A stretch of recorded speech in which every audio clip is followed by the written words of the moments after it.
So you're probably watching this video because you've spilt paint in your car, a bit like this one.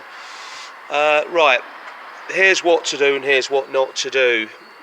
First job, having you already spoken to us, but first job will be to call your insurance company, explain what's happened, and then explain to them that you're going to try and deal with it yourself, but if you could call them if you need them.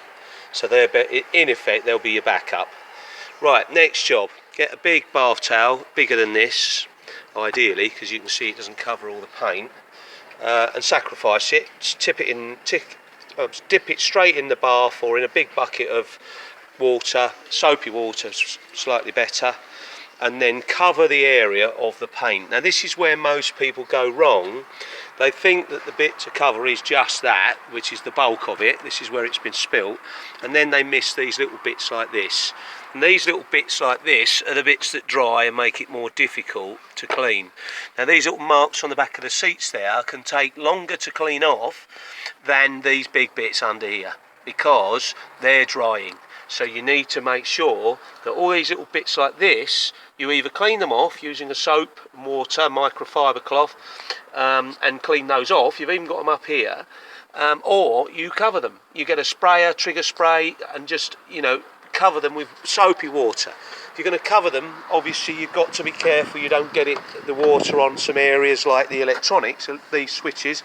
So if the paint was up here, you'd obviously avoid the switches, but otherwise you just got to be brave. You see this area here, I've sprayed some more water to stop this drying, but ultimately if these people would have done that, then we'd have had a much easier job to do. And that means they may not have had to have claimed on the insurance. Now my gut feel at the moment with this one is they probably will need to claim on their insurance. You can see where it's all gone down there. That's all still wet, so really that's easy for us to do because it is wet. We can take this seat out, we can wash all that down, even that little seatbelt buckle smothered in it, we can clean that off because the paint's still wet. It's this bit on the back of the headrest that we can't clean very well because that is now dry. So that doesn't come off because the paint's designed to stay on. So don't make that mistake. Get some wet tea towels, tea cloths, and cover these areas. Get a plant sprayer, get plenty of water on them, and if you're going to drive to us, then when you get here, all of these areas are still wet, and we can get to work on it, and hopefully save you claiming on your insurance.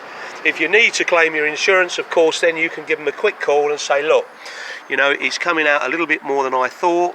The job's bigger than we thought. Maybe the paint's gone down onto something electronic, or maybe something can't be saved, i.e. in this instance that might need a new headrest cover because it's gone over the headrest and dried. This paint's not just a water-based paint, but it's designed to go on the exterior of window frames. So although it's water-based and you think it'll all wash off, it won't wash off the window ledge when it's dry. These modern paints tend to turn into gloss as they dry. So there you go. If you've watched this video, then you can see, you need to cover these up or clean them. This little area here now, as you can see, it's dried. Makes it more difficult to get off. Okay.